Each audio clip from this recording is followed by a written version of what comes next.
What's going on, everybody, and welcome into the Point After with Mitch Kaiser. I'm your host, Mitch Kaiser, and welcome into the program. We are here today to recap the four quarterfinal games in the college football playoff that we had this week. Hope everyone had a wonderful holiday. Hope everyone had a great New Year's Day yesterday. Hope you were able to relax, kick back, and enjoy the three epic football games that we had, ending with the finale that was the most thrilling game of all, ended up being the best game of the week, which I don't think many expected before we previewed these games. So with the Rebels coming out on top against Georgia, we're going to get into the games. Let's quickly recap the scores of them. So I went 1-3 in my picks this weekend. So not surprised about that. I'm not surprised about the 1-3 part. I get picks wrong all the time, so that's nothing new. But I am surprised which game I got right versus the ones I got wrong. The one I got right was Miami. That was the one I felt least confident in versus Ole Miss and Georgia, which was the Georgia pick. Was the one I probably felt most confident in. So ended 1-3, but not in the way which I would have thought. So I just thought that was funny. But let's quickly recap the scores of the four quarterfinal games. The first game was Wednesday night. The only New Year's Eve game we had that night was between the Miami Hurricanes and number 2 Ohio State Buckeyes, the defending champs. Miami took down the Buckeyes in just a dominating line of scrimmage performance. I mean, they bullied OSU in the trenches. I don't think anyone expected that, myself included. As someone who picked Miami, I was all in about that, the D line and whatnot, but they made OSU look like nothing I've seen. I mean, that was just like a dominating performance at the line of scrimmage from Miami. So really impressed by that. It was the first time all year which I think you could say Sane looked scared and not ready to compete out there, which he still made some dime throws, made some fantastic plays. We'll get into that a little more later. Yesterday, the noon game was between Oregon and Texas Tech. The Ducks dominated this game, ended up winning 23-0. Just they're talk about Dan Lanning's adjustments, which we'll get into a little later. Coming off a 34-point game where they gave up 34 points to James Madison to allow 0 to Texas Tech. I mean, that just an unbelievable performance by the Oregon Duck defense and company. Texas Tech was able to get nothing going on the ground, on offense or on the ground at all. Moving on to the Rose Bowl, Indiana absolutely pummeled Alabama. Hand up. This is a game I was completely way off on. Want to apologize to Indiana and company. We'll talk about that game a little more, but I had Alabama, and hand up, this was a helmet scouting game for me. This was one where I needed to see Indiana do it first on the biggest stage at the Rose Bowl in front of the biggest crowd against the biggest program like Alabama. And now that I've seen it, I will never doubt Kurt Signetti again. So you have my full respect there down in Bloomington. And then the last game of the night, which we'll talk about first, actually, because this was the best game of the week. One of the best college football playoff games in history, truly, if you really boil it down. Ole Miss 39, Georgia 34. Just an epic game where Ole Miss was down at halftime and then just 17 fourth quarter points to win that. Put Georgia down on the ropes, up by 10. Stockton drives down, makes it close, ties it up, and then just some legendary plays by Trinidad Chambliss, which we'll get into. As that is my first point after this weekend. This was the Trinidad Chambliss legacy game. We talk about legacy moments. We talk about legacy drives in college football, all-time plays, all-time heroic plays from quarterbacks. This was one of those games. This was one of those moments for Trinidad Chambliss. I mean, you're talking about the likes of Joe Burrow performances, Justin Fields performances, Trevor Lawrence, Deshaun Watson performances, games like that, stuff of legends in the college football playoff to post 362 passing yards, 2 touchdowns with 5 big-time throws and a 95 PFF grade against this Georgia defense of all defenses. Man, that's impressive, legendary stuff right there. So I really want to just give Trinidad Chambliss his flowers there. I don't think we've talked about this guy enough, truly, this season. I don't think we've given him enough respect. And I'll say right now, I think he has made himself a draft-eligible candidate. I think he has put himself in the names of those top eligible draft quarterbacks. If he were to come out this year, I know he's still trying to get that extra year of eligibility. I know he, as the D2 transfer from Ferris State, two-time national champion, by the way, at Ferris State, I know he's got some weird eligibility issues with the NCAA he's trying to work out, and he could still enter the portal if he did that, possibly follow Lane Kiffin. But if I'm Chambliss and there's a chance to come back at Ole Miss, why are you leaving Pete Golden and company, man? Why are you leaving this receiving core? Dejon Stripling and Harrison Wallace were fantastic. Each had over 100 games or 100 yards in this game. Let me double check their official numbers because they were just phenomenal. So Harrison Wallace, 9 catches, 156 yards and a touchdown. Dejon Stripling, 7 catches, 122 yards. And Q Lacey was really the X factor in this game. They got it going on the ground. 98 yards on 22 carries, 2 touchdowns, which was something they could not get going in the first game against Georgia back in October. Ole Miss could not run the football at all. For as much as those adjustments Kirby Smart made on defense, they were unable to stop Ole Miss's offense in this game, with Chambliss just making epic play after epic play. There was one drive in the fourth quarter where it was literally 3 plays in a row. 3 plays in a row, Chambliss was running for his life, avoiding Georgia's pass rush, and literally flipped it out like a Patrick Mahomes play, like a little flip pass to Q Lacey to pick up a first down. I mean, it's the plays that you see on Twitter that you just rave about for days.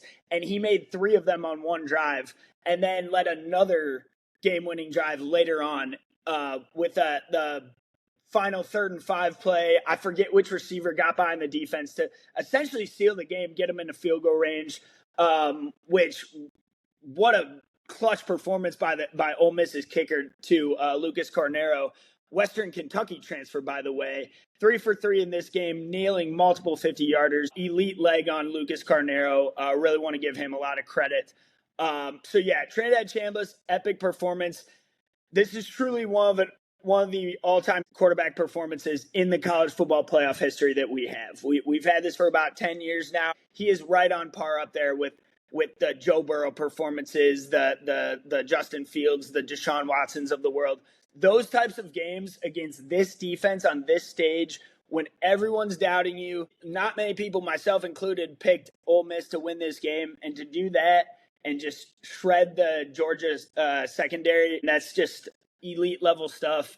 I think it's time to start talking about Trinidad Chambliss as a legitimate NFL draft prospect. He might be QB4. He might be QB4 right now for the 2026 draft if he were to declare. I can't think of anyone else who would be over him. I mean, you got Dante Moore, Mendoza, and Ty Simpson, and then I would probably have Chambliss up next if he wanted to declare, because the stuff this kid is doing is elite level stuff that you don't see often in college football. So really impressed by Chambliss and the Ole Miss offense in general altogether, because they even gave Georgia a fumble recovery touchdown. So they realistically could have won this game by more without that fumble recovery into a touchdown. So I want to give Chambliss his flowers. Thought Kirby got a little cute in this game at times. That 4th and 2 on their own 30, that was aggressive. That was definitely a questionable call that I think a lot of people were confused by. Probably should have just punted that football away. But they were also not stopping Ole Miss on offense. They were not really stopping Chambliss when he did have the football. So I do understand going for it on 4th down. I do understand the analytics, but that was one that I thought Kirby probably got a little too cute on. And even he himself is probably wishing he could redo that play over again. And I would assume they would probably punt the football if they could do it again. Quick note on Georgia as a whole. Georgia's in a great spot for next year. Bringing everyone back, bringing Gunnar Stockton will likely be the presumed starter again. Really gained a lot of respect for Gunnar Stockton this season. Was not as high on him coming into the season, and he really impressed me throughout the course of this year. He's tough as nails, man. Just tough as nails. You cannot question his heart out there. His rushing ability is what really sets him apart, and he does not care to take hits. Like, he will take as many hits as he needs to make the play, to get the yards and keep the chains moving. And I just love that about Stockton. He is clutch, he is accurate, and he does not make many mistakes. Fourth down, he has nails. He has multiple fourth down saving plays this season. Had an great fourth down throw yesterday to keep the drive alive. I believe on the fourth quarter touchdown where they cut it to 3. It reminded me of the 4th and 6th throw he made against Tennessee back in week 3, which was just an unbelievable ball that if he didn't make that throw with the game on the line in that moment, Georgia would have lost that game to Tennessee. And we'd be talking about them in a whole different light had they lost that game back in week 3. Could have possibly changed their season, but Stockton just delivered a perfect ball on that. Did it again yesterday, shows his heart. He is not fazed by anything. I think he'll be even better next year in this Georgia offense if they can get some receivers in the portal. I do think that's the one area Georgia can improve on is their pass catchers. Zachariah Branch is great. You know, he was wonderful again in this game, 67 yards and a touchdown, but he's likely going to be off to the NFL. It sounds like he'll be declaring for the draft. So they will need to get some more receivers in the portal. I think Dylan Bell, I believe he might be out of eligibility. And I think they're losing both tight ends as well with Oscar Delp going. The running backs should be back for Georgia. Nate Frazier and Chauncey Bowens, who I believe is a freshman, will both be back. Elite SEC running backs, you know, tough as nails, both averaging like 5 yards a carry, I think. So the run game will always be strong at Georgia. They're always going to have a phenomenal offensive line that can just move bodies and pave the way for them. But I would be looking to add some receivers to this roster in the portal if I were Kirby Smart to really get Stockton some more help on the outside to get some more dynamic weapons because they kind of only just had Zachariah Branch all season. Cash Jones is okay, but he's a little limited in what he can ultimately do. So I think adding some top-tier talent on the outside could be in Georgia's best interest. One name that comes to mind is Cam Coleman, Auburn transfer. He just entered the portal yesterday. One of the best receivers in the country. I believe he's ESPN's second-ranked player in the portal currently, next to Cincinnati's truly Brendan Sorsby, quarterback, our king down in Cincinnati alumni. So, all right, last note on this game.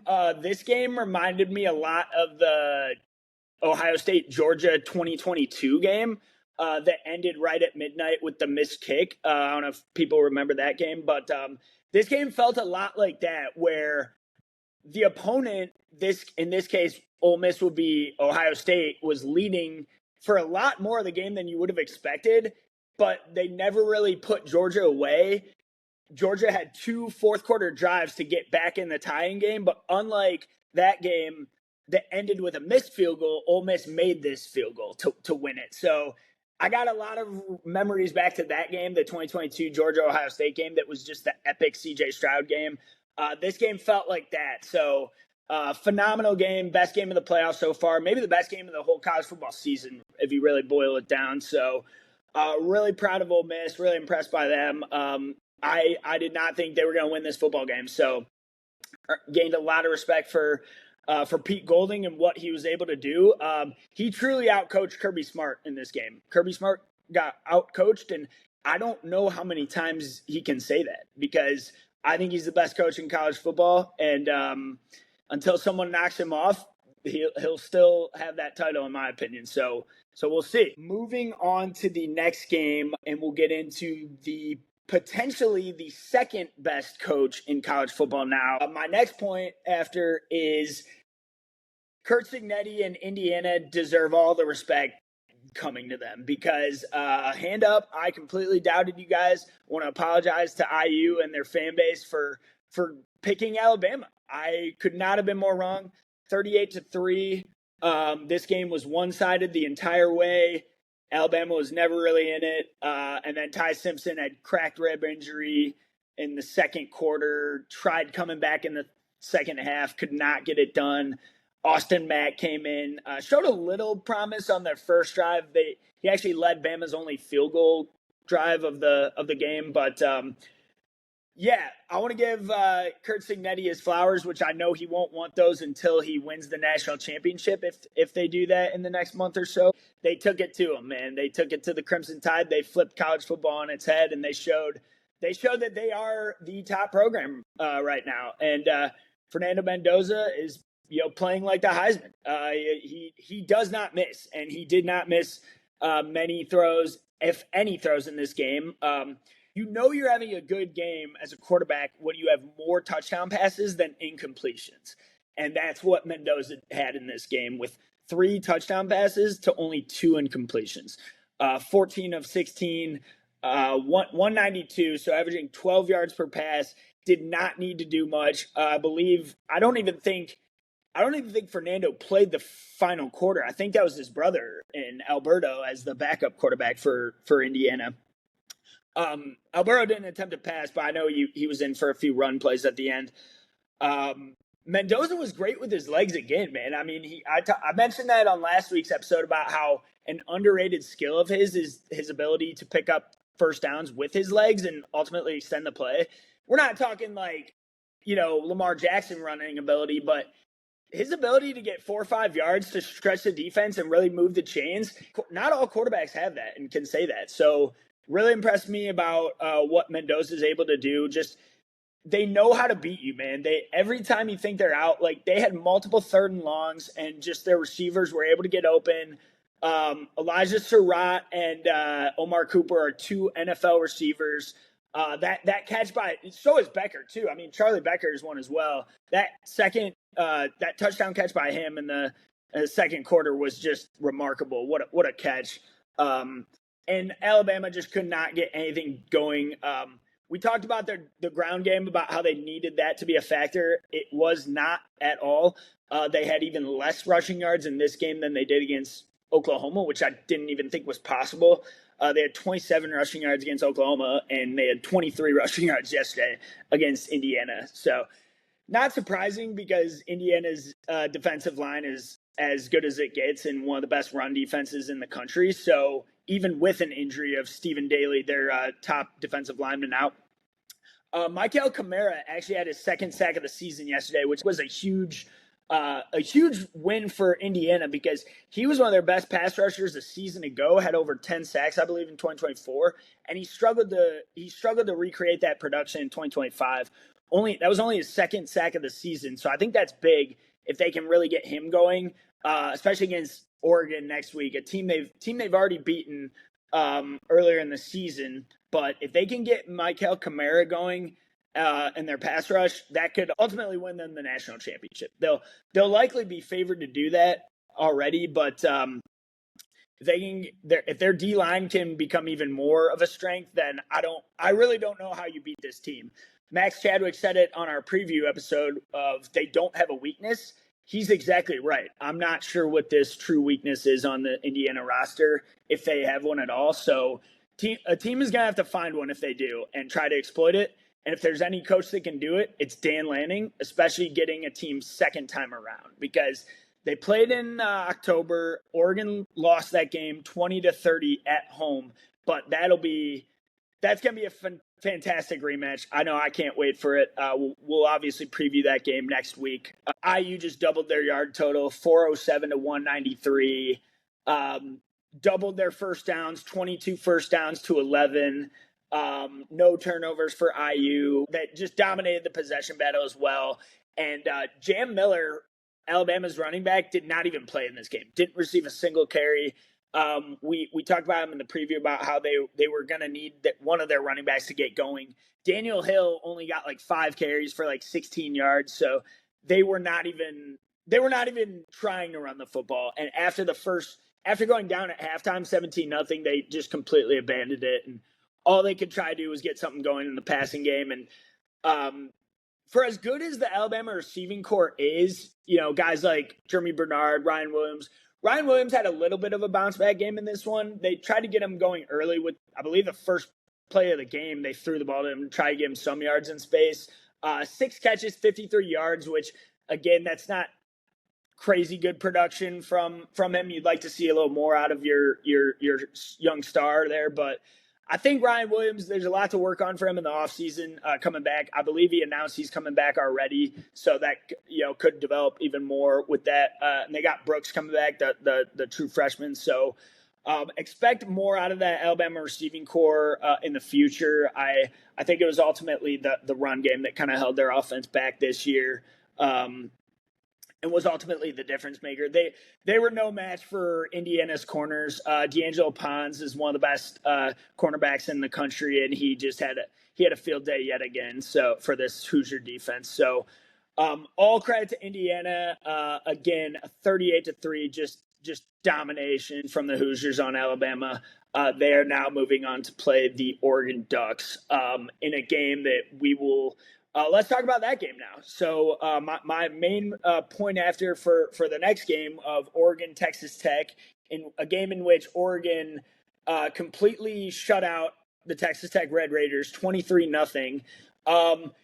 My main point after for this one is Texas Tech quarterback Baron Morton was completely outmatched. Just any way you put it, just severely outmatched in this one. He could not get any sort of offense going. Dan Lanning had him in a blender, man. Just had him seeing ghosts out there. I believe Morton finished with a 34 PFF grade, which is just says everything you need to know right there. Only managed 137 passing yards, 3 total turnovers. One was in the goal line that was just a backbreaking turnover that you could not have. Just a bad interception in the end zone that could have swung the game, really, if you scored. I believe it was still 13-0. Texas Tech had a chance to cut it to 13-7, and that turnover just completely, ended any momentum that they had, and it was over after that. It was a backbreaking turnover, and after that, they could not do anything. Morton was just – the Oregon secondary just – had him seeing ghosts all day. Mateo Uiagalelei strip fumble in the second half of the goal line. That was a quick play that got Oregon a walk-in touchdown on the very next play. Can't have things like those. Texas Tech's defense played well enough to keep them in it. I want to stay true to my point I made last week that this is still the best defense in college football in my opinion, and I still think they showed that yesterday. Nothing Texas Tech's defense did lost them the game. They really kept them in the game. The longest run they allowed all game was 9 yards. The longest run of the game for Oregon was still only 9 yards against this front seven of David Bailey and Romello Height. Those guys still ate all day. I believe Bailey still had over an 80 PFF grade. Ben Roberts and Jacob Rodriguez, the two linebackers, were still great for Texas Tech. Ben Roberts had one interception in the middle of the game that felt like it could have been a momentum shift, but ultimately Tech's offense was just unable to do anything for them. They really only had one explosive play that I can remember all game, and it was a 50-yard rush for Jacoby Williams very early on in the game that led to nothing. Like the first few drives they got the ball, 2 3-and-outs, 6 total plays run for the Texas Tech offense in the first quarter. And then they got like 1 50-yard rush from Jacoby Williams in the second quarter. And then the drive stalled out, could not get anything more going. So Williams finished with 81 yards on the ground. Dickey only had 29, and his longest rush was 9 yards. So credit to Dan Lanning and this Oregon defense for adjusting. That's the next point I want to make. Last point on the Texas Tech quarterback conundrum here.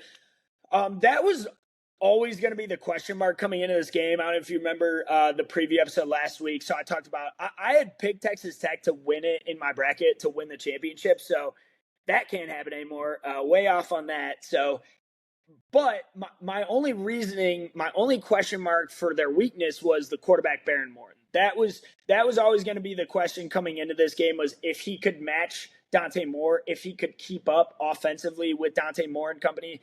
And the answer was no. He could not keep up. He was significantly outmatched by this Oregon defense and this front seven, and it showed. I mean, like I said, 34 PFF grade, 3 turnover-worthy plays, just was not sharp all day. I do wonder how Will Hammond would have done and would have looked against Oregon, because he brings a little more as a rushing quarterback. Obviously, he tore his ACL against Oklahoma State, so he could not play, like, physically. It wasn't a question of availability. It's just he was out for the season. So I do wonder how Will Hammond would have looked, because he was the starting quarterback in their only loss this season, but that was to Arizona State in kind of a shootout. So Hammond did good in that game and played well when he was healthy. I think he had like a 90 PFF grade. So I'm curious of when Will Hammond can come back next year, if he is going to be Texas Tech's next guy as the starter, or if they're going to go after one in the transfer portal, which the name I'm hearing is Brendan Sorsby from Cincinnati, which they could have definitely used Brendan Sorsby yesterday against Oregon. Thought they would have had a way better shot. Thought they maybe could have won this game with Brendan Sorsby as their quarterback against Oregon. So I do think a guy like Sorsby coming from Cincinnati would help. We obviously knew what Brendan did for the Bearcats this season, was one of the best quarterbacks in America. And he is currently ESPN's top-rated player in the transfer portal, top-rated quarterback and top-rated player overall. So if Texas Tech can land Sorsby, which I'm hearing is the top rumor right now, that could be the piece they're missing. That could be the final piece they need to ultimately win a national championship in Lubbock, which is their goal. Because they were close this year. I mean, the defense was good enough to do it. It sort of just came down to Baron Morton not being able to compete with Dante Moore. I won't put it all on Morton. I don't think his receivers helped him out at all in this game. Caleb Douglas, their leading receiver, did not have a single catch. I believe he only had 3 targets in this game. He ran 39 routes and was out there for about, 39 total snaps, but did not catch a single pass. That just can't happen in the biggest game of the season. You can't have your top pass catcher go 0 for. He can't have 0 yards at the end of the day. Coy Eakin, their second receiver, only had 1 catch for 11 yards. The only guy who could get anything going was the tight end, Terrence Carter Jr., who had 9 catches for 72 yards. They were trying to force feed him the ball and just get any sort of offense going through him, which he managed to do as much as he could, just could not break enough tackles to get out in space. Reggie Virgil, who I really like, he has some insane body control at the catch point and makes some ridiculous catches. He had 2 catches in this game for 29 yards, but not much from Virgil as well. So when your top 3 leading receivers combine for 3 catches and 40 yards with the top guy, Douglas, not having any, that's a problem. And you're not going to win many football games that way, especially against a team like Oregon, who is just as good as it gets in the secondary, with Dylan Thieneman, who is making plays all over the field in this game. He was exceptional. 12 total tackles from him, 12 total tackles from Bryce Betcher. That's my next point after is Dan Lanning's adjustments, and the adjustments he made defensively after giving up 34 points last week to James Madison, 500 total yards, 99-yard fourth quarter drive where he was not happy after the game. Give Dan Lanning a lot of credit in this one. Kudos to him and what he was able to do. I think his message worked. Whatever he said to his guys in the locker room, it definitely worked after you give up 34 points and then you give up 0 to Texas Tech. So that's pretty impressive, no matter who you are. Again, like we said, Thieneman and Betcher were phenomenal, just tackling machines out there. 24 total tackles between the two of them. Mateo Uyunglele had a sack and a strip fumble in this one. Just ripped the ball out of Baron Morton's hands. That was in the red zone already, which the very next play led to a touchdown for Oregon.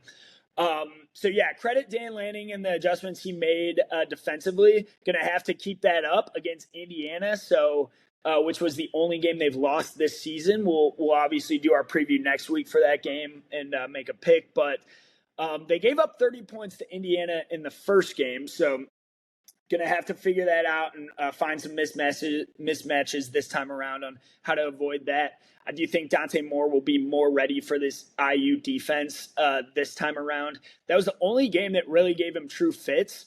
Thought he passed the test yesterday. Really thought he passed the test against the nation's best defense.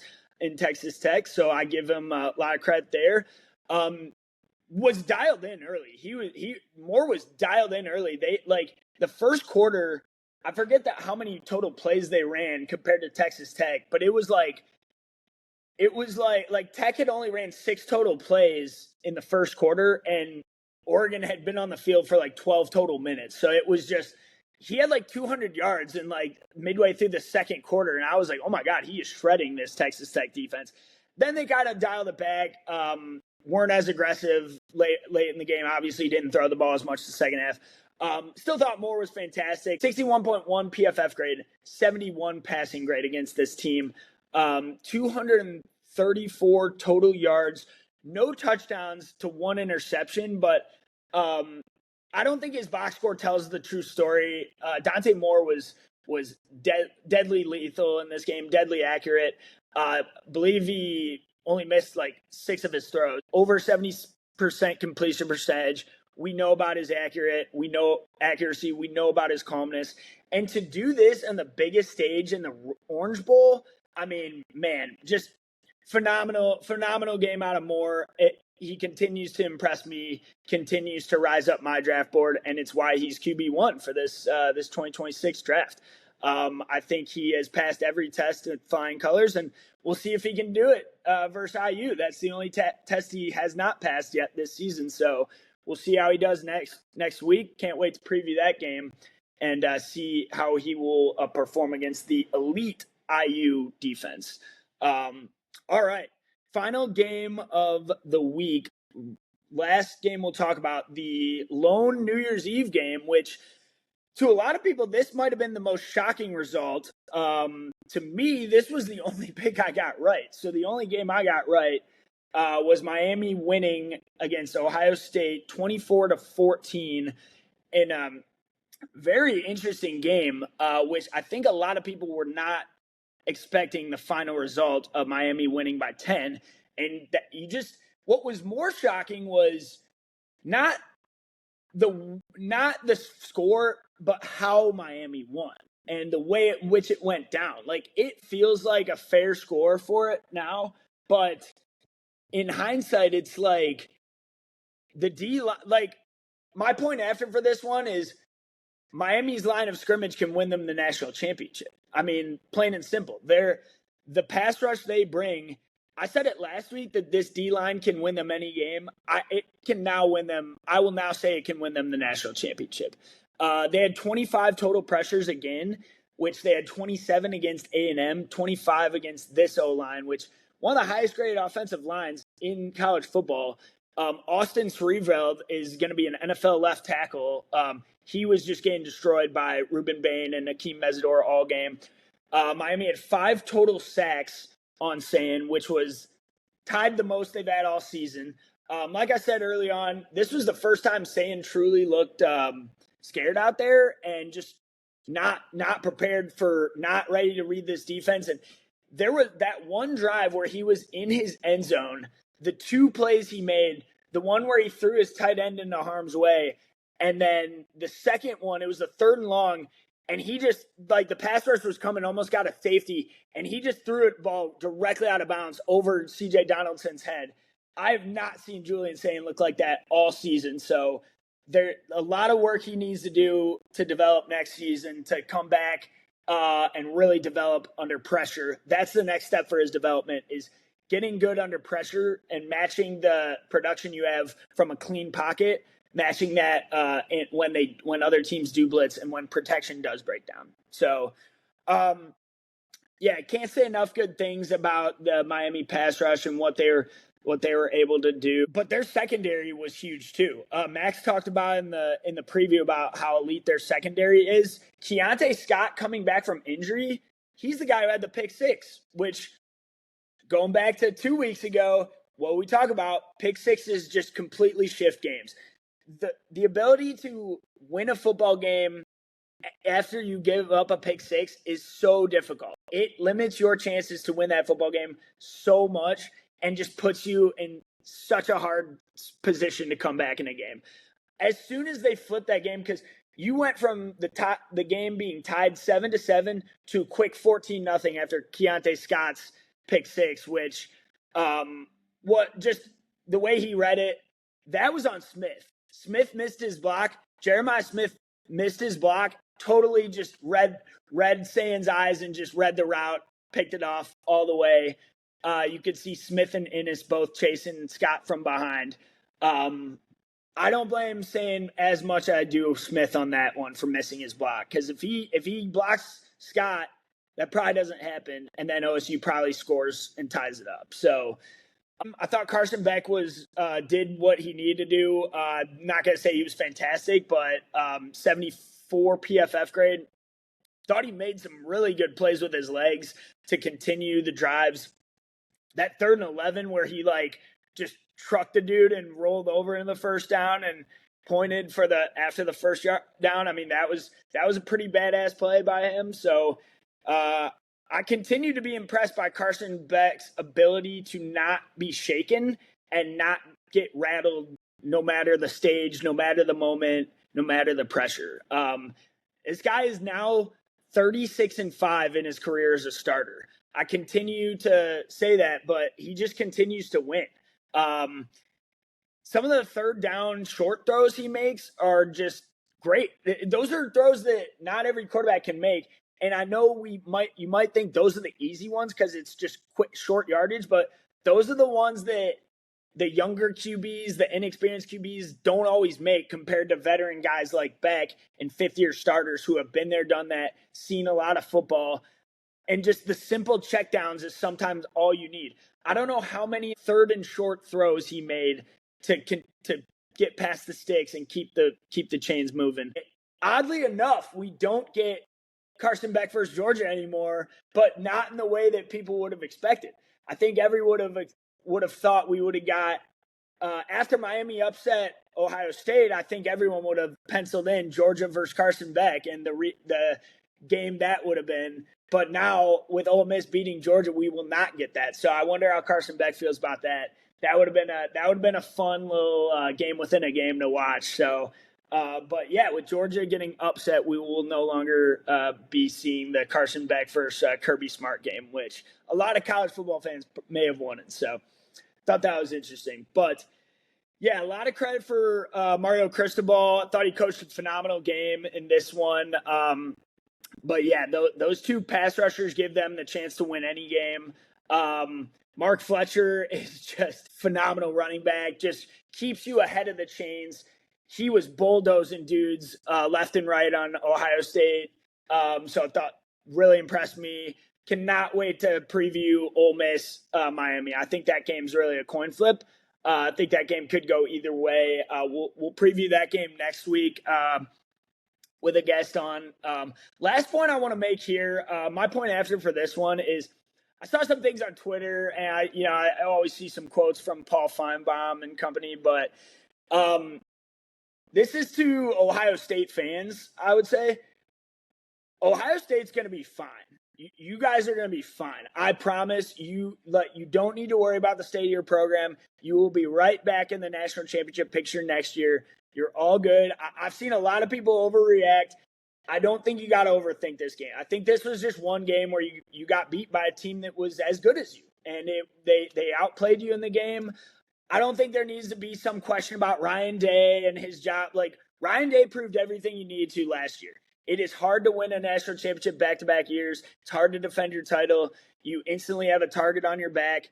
Day proved everything he needed to last season, in my opinion. I thought he earned everything, that people can no longer question him and his coaching ability. This was just a weird game, man. Weird year, I think. But I saw Feinbaum say this, Paul Feinbaum, that is, on SEC Network. I saw he said that this is a colossal failure by Ryan Day for not winning a title this year. And that's a weird thing to say after 1 year after winning a national championship. Man, I don't think I understand you have expectations and you don't want to settle for anything but the best, and that's fair. And I'm the same way. I get mad when my team loses any game, but I think we got to remember not everything can be the biggest success or the biggest colossal failure. Ohio State had a fantastic season. Finished 12-2. You had a Heisman finalist at quarterback who's coming back next year, and you have the number one receiver coming back, Jeremiah Smith. You guys are going to be good. You're going to be right back in the picture next year. You're probably going to be the preseason favorite coming into the season. Let's be honest. You'll either be one or number two, I would guess. So the sky is not falling at Ohio State. I think the fans need to, can relax a little bit. This was just one of those games. I think you just got beat by a team that was as good as you in the trenches. And so Julian Sayin will be fine. I think he's got a lot of room to grow and will get a lot better. He will watch the tape.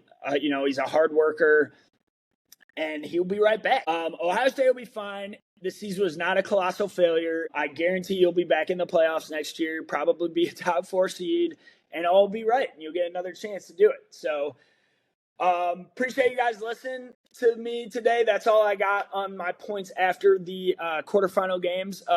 Super fun games. Enjoyed talking about them. Enjoyed watching them. Next week, we will have the 2 semifinal games coming up on Thursday. I got to check which game is first on Thursday. So the Thursday night game is number 10 Miami versus number 6 Ole Miss. And that is at 7:30 on ESPN. And the Friday night game is number 5 Oregon versus number 1 Indiana, Friday night at 7:30. So can't wait to preview those games next week. I'll be back either Monday or Tuesday. And you guys have a great weekend.